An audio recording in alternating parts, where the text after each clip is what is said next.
నమస్తే MTV Telugu digital media. Andhra Pradesh ఒక్కసారిగా ప్రజానీకం అంతా కూడా ఆందోళనకి కంగారు పడ్డారంటే ఛత్తీస్గఢ్ రాష్ట్రానికి సంబంధించిన మావోయిస్టులు ఒక్కసారిగా ఏపీలో పడగ విప్పారు. ఎవరు ఊహించిన విధంగా, ఎవరు అంచనాలకి అందని విధంగా ఏపీ ఇంటెలిజెన్స్ చాలా చాకచక్యంగా వ్యవహరించింది. ఛత్తీస్గఢ్లో హిడ్మా చాలా కీలకమైన వ్యక్తి, సెంట్రల్ పార్టీ టీం అధినేత. ఈ హిడ్మాని మారేడుమిల్లి అడవిల్లో ఎన్కౌంటర్ చేస్తే అక్కడున్న మావోయిస్టులందరూ కూడా చెల్లా చెదిరైపోయారు. మరి చెల్లా చెదిరైన మావోయిస్టులు ఏ ప్రాంతాలకు వెళ్ళారు అన్నప్పుడు ఏలూరుకి, విజయవాడకి, అమలాపురానికి, కాకినాడకి ఇట్లా పలు ప్రాంతాలకి వెళ్ళడం జరిగింది. మరి దీనికి సీనియర్ పోలీస్ అధికారులు చాలా చాకచక్యంగా వ్యవహరించారు.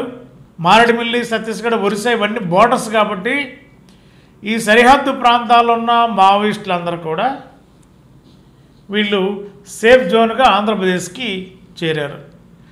ఒక వారం రోజుల క్రితం, ఇంచుమించుగా ఒక 8 రోజుల క్రితమే విజయవాడ, ఏలూరు, కాకినాడ, అమలాపురానికి వీళ్ళంతా షిఫ్ట్ అయ్యారు. ఒక బిల్డింగ్లు అద్దెకు తీసుకున్నారు, వ్యవసాయ కూలీలు కొన్నారు. కానీ వీళ్ళు హిడ్మాకి వాళ్ళ టీం అందరూ కూడా చాలా కీలకమైన వ్యక్తులు. మరి ఒక విధంగా చెప్పాలంటే వీళ్ళంతా కూడా సామాన్యులు కాదు. అవకాశం వస్తే ఏదైనా చేయగలరు, ఎవరినైనా టార్గెట్ చేయగలరు ఈ మావోయిస్టులు. మరి ఏపీ పోలీస్ ఈవేళ చాలా చాకచక్యంగా ఇంటెలిజెన్స్ ఐజీ లడ్డా గారి టీం చాలా సక్సెస్ఫుల్గా పనిచేశారు. ఆంధ్రప్రదేశ్కి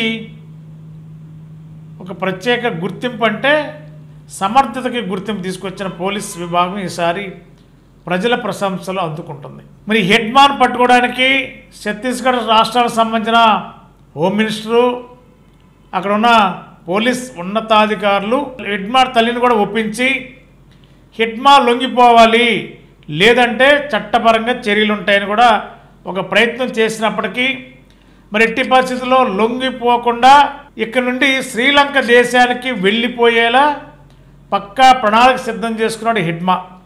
ఈ హిడ్మాని ఎట్టి పరిస్థితుల్లో పోలీస్ తనదైన శైలిలో కంట్రోల్లో తెచ్చుకోవాలి, కూంబింగ్ చేయాలి. గ్రేహౌండ్స్ దళాలు మోహరించాయి అడవిల్లో, అడుగడుగున మోహరించారు. ఎట్టకేలకు హిడ్మాని పోలీస్ ఎన్కౌంటర్లో, అంటే నక్సలైట్లకి పోలీసుల మధ్య జరిగిన ఎదురుకాల్పులు, కానీ ఎన్కౌంటర్ అంటారు కానీ పోలీసులే చేస్తారు ఎన్కౌంటరు, ఎదురు బదురు కాల్పులను సహజంగా అనే ప్రక్రియ, ఇలాంటి సందర్భాలు అంటారు సహజంగా. కానీ కూంబింగ్ జరుగుతున్నప్పుడు ఏదో ఒక మూలన ఎక్కడో చోట ఖచ్చితంగా దొరికే అవకాశం ఉంటుంది కాబట్టి ఆ దిశగానే చాలా క్షేత్రస్థాయికి వెళ్ళి పోలీస్ టీం కూంబింగ్ చేశారు, సక్సెస్ అయ్యారు. ఒక కీలకమైన వ్యక్తిని ఎన్కౌంటర్లో మృతి చెందేలా చేశారు. దాని తర్వాత దేవాజీ అనే వ్యక్తిని మరి వాళ్ళంతా కూడా ఇవాళ లొంగిపోయే పరిస్థితి జరుగుతుందన్నారు. నిజంగా ఏపీ పోలీస్ తీరు, ఇంటెలిజెన్స్ విభాగం కానీ, అదేవిధంగా స్పెషల్ బ్రాంచ్ టీంలు కానీ, గ్రేహౌండ్స్ టీం కానీ, ఆక్టోపస్ టీం అంతా చాలా సక్సెస్ఫుల్ వర్క్, కోఆర్డినేషను బాగా పనిచేశారు. కాబట్టి వీళ్ళ ఆంధ్రప్రదేశ్కి పెద్ద ముప్పు తప్పిందని చెప్పాలి. ఎందుకంటే సహజంగా మావోయిస్టులు ప్రతీకారం వైపు అడుగులేస్తారు.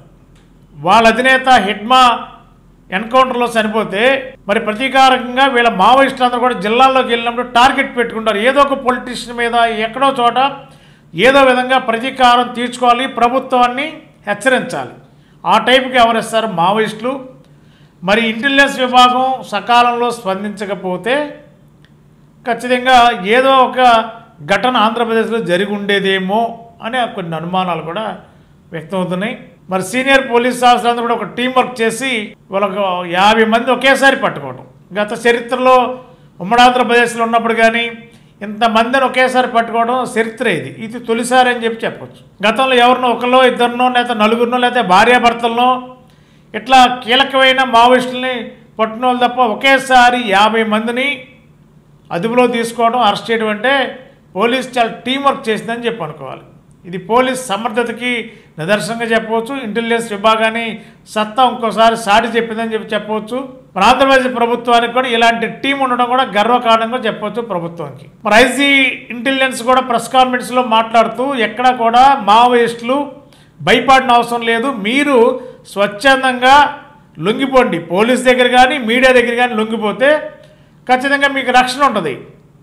కానీ జనస్రవంతిలో కలవకుండా క్షేత్రస్థాయిలో ప్రజలకు ఎక్కడో ఏదో అన్యాయం జరుగుతుంది, ఏదో జరిగిపోతుందని చెప్పి వీళ్ళు రకరకాల హింసా ప్రేరణకు వెళ్తే చట్టాలు ఊరుకోవు, పోలీసు ఊరుకోదు. పోలీస్ పని పోలీసే, నక్సలైట్ల పని నక్సలైట్లు అని కూడా ఐజీ ఇంటెలిజెన్స్ ప్రెస్ కాన్ఫరెన్స్లో చెప్తున్న తీరు స్పష్టంగా చెప్పారు. కాబట్టి హింసకి ఎక్కడ అవకాశం లేదు. కాబట్టి వాళ్ళు ఎక్కడైనా మావోయిస్టులు లొంగిపోవాలంటే ఖచ్చితంగా వచ్చి పోలీస్ దగ్గర మీడియా దగ్గర లొంగిపోతే సెక్యూరిటీ ఉంటుంది. గవర్నమెంట్ కూడా వాళ్ళకి సంక్షేమ పథకాలు, కొంతమందికి ఉపాధి కల్పిస్తున్నారు, కొంతమంది ఏదన్నా పనులు చేసుకోవచ్చు, లేదంటే ఒక యూనిట్ పెట్టి వాళ్ళ కుటుంబం పోషించుకోవచ్చు. ఏదో విధంగా వెల్ఫేర్ ఇస్తుంది కదా గవర్నమెంట్, ఆ వెల్ఫేర్ని ఉపయోగించుకోవచ్చు కదా. వీళ్ళు కావాలని చెప్పి మావోయిస్టులు చాలా చోట్ల హింసకు ప్రేరేపించి అమాయకుల్ని ఆ యొక్క నక్సలైట్ విభాగంలో లాగేయడం, వాళ్ళందరూ కూడా తమ వైపు తిప్పుకుని ఏదో విధంగా టార్గెటెడ్గా వెళ్ళే విధానం కరెక్ట్ కాదనేది పోలీస్ అధికారులు చెప్పారు. ఏదేమైనా ఈవేళ పోలీసు వ్యవహరించిన తీరుకి ఆంధ్రప్రదేశ్ ప్రజలు శాల్యూట్ చెప్పాల్సిన పరిస్థితి ఏర్పడింది. మరి పోలీస్ టీం ఆఫీసర్స్ అందరూ కూడా చాలా చాకచక్యంగా పనిచేశారు. మరి ఏలూరు లాంటి ప్రశాంతంగా ఉండే ప్రాంతాల్లో కూడా మావోయిస్టులు మకాం చేశారంటే పోలీస్ కూడా అప్రమత్తంగా ఉండాలనేది ఒక హెచ్చరిక అయితే చేసినట్టుగా కనిపిస్తుంది. Thank you. గత 20 సంవత్సరాలుగా దంత సమస్యలతో పాటు దవడ మరియు ముఖ సంబంధ సమస్యలకు చక్కని చికిత్సలు అందిస్తున్న శ్రీ రామకృష్ణ దంత వైద్యశాల, నరసింహారావుపేట, ఏలూరు. ఎమర్జెన్సీస్ లో వాడే ఆక్సిజన్ కాన్సంట్రేటర్లతో పాటు air purify, UV light steriliser, ULV fogger వంటి పరికరాల ద్వారా పరిశుభ్రమైన వాతావరణంలో చికిత్స అందించబడుచున్నది. ఆర్వీజీ ద్వారా అతి తక్కువ రేడియేషన్ ఉపయోగించి దంత వ్యాధి నిర్ధారణ మరియు రూట్ కెనాల్ వైద్యం చేయబడుచున్నది. డెంటల్ లేజర్ ద్వారా కుట్లు లేకుండా సర్జరీలు, ఇంప్లాంట్స్ కిట్స్ ద్వారా పళ్ళు లేని వారికి ఫిక్స్డ్ దంతాలు, రూట్ కెనాల్ చికిత్సలకు ఎండో మోటార్ వంటి ఆధునిక పరికరాలు కలిగిన నమ్మకమైన డెంటల్ క్లినిక్.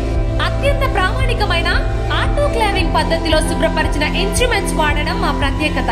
దంత సమస్యలకు చికిత్సతో పాటు విరిగిన దవడ మరియు ముఖ ఎముకలకు చికిత్స, ఎత్తు మరియు వంకర దవడలకు కాస్మెటిక్ సర్జరీ, యాక్సిలోఫేషియల్ వంటి చికిత్సలకు చిరునామా శ్రీ రామకృష్ణ దంత వైద్యశాల, వేములపల్లి రెసిడెన్సీ